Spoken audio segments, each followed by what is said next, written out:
Hi, I'm Wendy from Shiny Happy World, and in this video I'm going to show you how to assemble this cute llama pattern, which can also be an alpaca. It's a mix and match pattern, and I'm going to show you both variations. All right, this is the video showing you how to applique the llama if you do not have a light box. So I've got all the pieces prepared. That means I've got them cut out on the solid lines, and then these dotted lines that are inside each piece, I've transferred those markings over to the fabric side of the piece. Those are some placement guides that we'll use since you're not using a light box. The other lines that you'll want to transfer, these solid lines, are not placement guides, they are stitching lines, and you will want to transfer those if you are using them. So on this one, the eyelashes are optional, but I am doing the eyelashes. The other ones that you're definitely going to want to do are the mouth. The drop down line and the little mouth line. So I've got all my pieces prepared. The llama is actually a mix and match pattern. It can be a llama or an alpaca. And the llama actually has two different versions, a smooth coated version and a shaggy coated version. What I'm making here is the shaggy coated version. And the pattern has a placement guide for all three animals, the two different versions of the llama and the alpaca. So this is a reference that'll show you which piece goes where, and you can use that if you need to. So I'm just going to tuck it up here in case I need it. All right, I am going to start with the neck piece. And this is the shaggy neck, so it's got some scruffly edges on it. And I am just going to line this up. I do most of my blocks what I call snapshot style. So I want it to look like I've snapped a photo of this llama and I've zoomed in on his face. And to get that look, I take that cut edge and I line it up with the bottom edge of the block. And then when I sew the blocks together, that is going to be caught in the seam allowance. And so that will give the illusion of just a cropped photo. If you would rather make your llama what I call emoji style, that's with the head kind of with it floating in the middle of the block, not cropped out of the edge. Just don't use the neck and just float the head in the middle of the block. So next up, we'll put the head piece down. And then we're going to tuck in some ears. So llamas have kind of tall banana-shaped ears.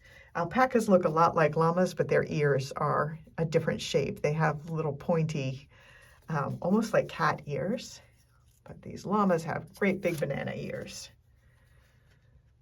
So I'm going to just tuck those behind the head, and now I've got some fluffy inner ear pieces, so they are a lighter color to kind of represent that fuzz on the inner ear. If I can get the paper off. Usually these come off much easier for me.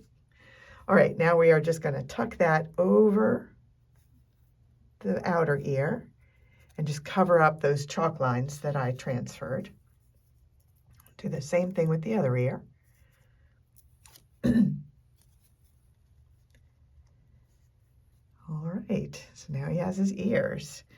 I'm going to go ahead and give him his little top knot. This is optional. Some llamas have a very smooth head, but like I said, this is the shaggy coated llama, so I'm going to give him this super fun, just like poof of hair up on the top.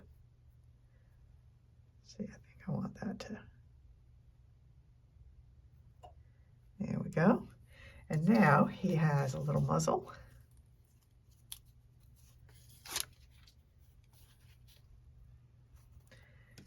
And his nose and eyes. So I used just a plain fine tip Sharpie for all of these black lines.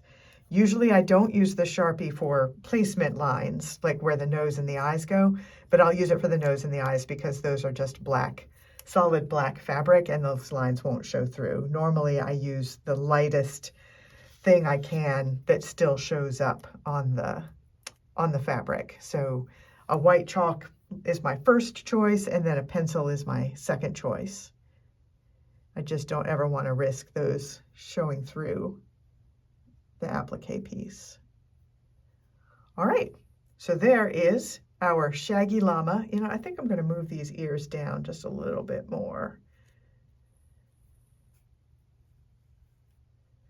let him come a little bit more out of the sides of his head instead of so much out of the top.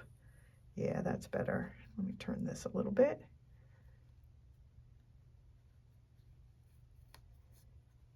Yeah, I like that better. All right, so I'm going to take this over to my ironing board. This actually is an ironing mat. Lift this up and press everything in place. Just follow the directions on whatever brand of fusible adhesive you are using. I use Heat and Bond Light, and it is really important to follow the instructions on the brand, whether it tells you to use steam or dry and exactly how many seconds it tells you to fuse it and at what temperature. That's how you'll get a good hold that will be able to go through the washer and dryer. You'll be outlining around the edges, but you still want to have a nice solid fuse. All right, so I'm going to take this and fuse it, and then I will bring it back here and show you the version with all of the outline stitching, and then I will also show you the smooth coated llama and also the curly alpaca. All right, here is one of the finished llamas.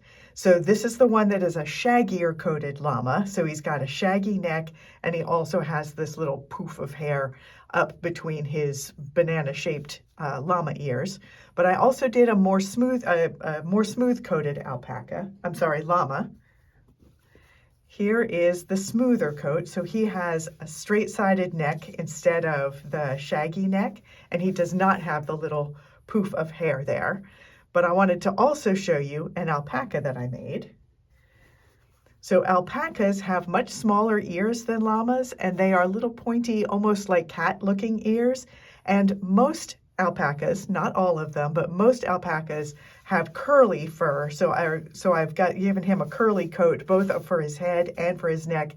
And there is an optional little curly poof for the top of his head, so you can leave that off. There are some alpacas that have straighter hair and llamas that have curlier hair, so you can also mix and match the ears between these different fur textured pieces and get a lot of other options in there too. I just wanted to show you these three. So that's how to make the llama or alpaca mix and match pattern. You can get that at shinyhappyworld.com. I'm Wendy, and I will see you next time.